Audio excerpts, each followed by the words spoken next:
Bienvenue, aujourd'hui on plonge dans un sujet vraiment profond, un sujet qui nous touche tous à un moment ou à un autre, le non-pardon. On va explorer ensemble sa nature, disons-le, corrosive, et le chemin vers la liberté qui est proposé dans notre document de référence. OK, pour commencer, notre source utilise une métaphore qui frappe fort. Le manque de pardon, ce n'est pas juste une mauvaise humeur ou un sentiment négatif passager. Non, c'est comparé à un cancer spirituel, quelque chose qui grandit à l'intérieur de manière invisible et qui nous ronge, souvent sans même qu'on s'en aperçoive. Pour bien décortiquer tout ça, on va suivre un parcours en 6 étapes. D'abord, on va parler de l'épidémie silencieuse.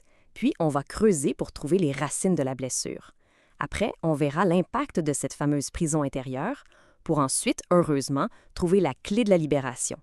On terminera avec un chemin de guérison bien concret et ce que la source appelle une véritable renaissance intérieure. Alors, allons-y avec la première étape. On va essayer de poser un diagnostic sur cette maladie invisible. Une maladie qui, on va le voir, n'attaque pas juste nos relations, mais qui s'en prend directement à notre propre âme. Ce qui est vraiment frappant ici, c'est à quel point les symptômes sont subtils. C'est pour ça qu'on parle d'épidémie silencieuse. C'est cette tension intérieure qui ne part jamais, cette incapacité à juste être en paix. C'est la rumination, ces pensées qui tournent en boucle sans arrêt. Et tranquillement, sans qu'on le veuille, le cœur se durcit et on se retrouve à mettre de la distance avec les autres et même avec le divin. Mais alors, pourquoi est-ce que ça s'installe comme ça? Notre source identifie 4 racines profondes. C'est vraiment la combinaison de ces 4 éléments qui crée, disons, le terrain parfait pour que le non-pardon s'enracine. La toute première racine, c'est la blessure qu'on ne reconnaît pas. On a tendance à minimiser notre propre douleur. On se dit « Ah, c'est pas si grave, on passe à autre chose », on essaie d'ignorer. Mais le problème, c'est que l'âme, elle n'oublie pas. Deuxièmement, il y a ce besoin de justice qui est profondément ancré en nous. On a souvent l'impression que si on pardonne, c'est comme si on disait que l'offense n'était pas grave, que l'autre s'en sort trop facilement. C'est une confusion, en fait, entre le pardon et l'impunité. La troisième racine, c'est notre orgueil qui a été blessé. Ici, le non-pardon devient un vrai mécanisme de défense.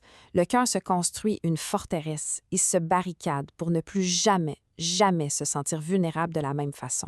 Et ces 3 premières racines, la blessure non reconnue, le besoin de justice, l'orgueil, nous amènent directement à la 4e, la peur. La peur de la douleur qu'il faudrait affronter pour guérir pour de vrai. C'est un peu comme si on préférait garder une plaie infectée en pensant qu'on la contrôle, plutôt que d'accepter la douleur vive mais nécessaire du nettoyage. Et qu'est-ce qui arrive quand on laisse ces racines-là s'enfoncer? Eh bien, on entre dans ce que la source nomme une prison intérieure.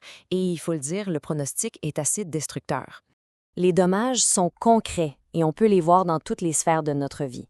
Sur le plan spirituel, la prière peut sembler bloquée, la sensibilité s'affaiblit. Émotionnellement, ça se manifeste souvent par une fatigue chronique, une irritabilité, une perte de joie. Et dans nos relations, ça peut mener à des ruptures qui se répètent, à une incapacité à bâtir des liens profonds, à une méfiance envers tout le monde. Voilà le point central. Le non-pardon nous emprisonne, mais c'est une prison qu'on a construite nous-mêmes. C'est ça le paradoxe. On est en même temps le geôlier qui tient la clé et le prisonnier qui est enfermé à l'intérieur. Bon, maintenant qu'on a un portrait assez clair du problème et de ses conséquences, il est temps de parler du remède. Mais pour ça, il faut d'abord bien redéfinir ce qu'est vraiment le pardon, selon la perspective de notre source. OK, cette diapo est cruciale parce qu'elle déconstruit beaucoup d'idées fausses. D'abord, ce que le pardon n'est pas, ce n'est pas oublier, l'offense a eu lieu. Ce n'est pas non plus une réconciliation automatique. On peut pardonner à quelqu'un et choisir de ne plus avoir cette personne dans notre vie. Et surtout, ce n'est pas un sentiment, c'est une décision, un acte de la volonté. Pardonner, c'est faire le choix de libérer l'autre de sa dette envers. Alors, comment on fait, concrètement? C'est bien beau la théorie, mais en pratique. La source propose un plan de traitement très clair, un cheminement en 4 étapes pour nous guider vers cette libération. La première étape, c'est l'honnêteté radicale. Reconnaître la blessure, mettre des mots dessus. Ensuite, l'étape 2, c'est de prendre une décision consciente de pardonner. Et attention, on le fait pour soi-même, pour retrouver la paix, pas parce que l'autre le mérite. Troisièmement, on lâche prise sur notre besoin de vengeance, on remet la justice entre les mains de Dieu. Et la dernière étape, la plus difficile mais aussi la plus libératrice, bénir activement la personne qui nous a fait du mal. C'est ce qui coupe les liens toxiques pour de bon. Finalement, qu'est-ce qui se passe quand on arrive de l'autre côté? À quoi ressemble la vie après avoir pardonné? La source est claire, ce n'est rien de moins qu'une résurrection de l'âme. Quand le pardon est réel et authentique, les fruits sont là. La paix intérieure revient. La joie qui était bloquée peut circuler de nouveau. Le cœur qui était devenu dur comme de la pierre, il s'adoucit. C'est comme si l'âme pouvait enfin respirer et la connexion spirituelle, elle, redevient claire et limpide.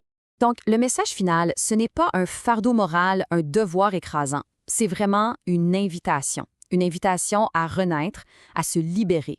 Et ça nous laisse avec cette question finale qui est vraiment une invitation à l'introspection. Quelle prison intérieure est-ce qu'on choisit de quitter dès aujourd'hui?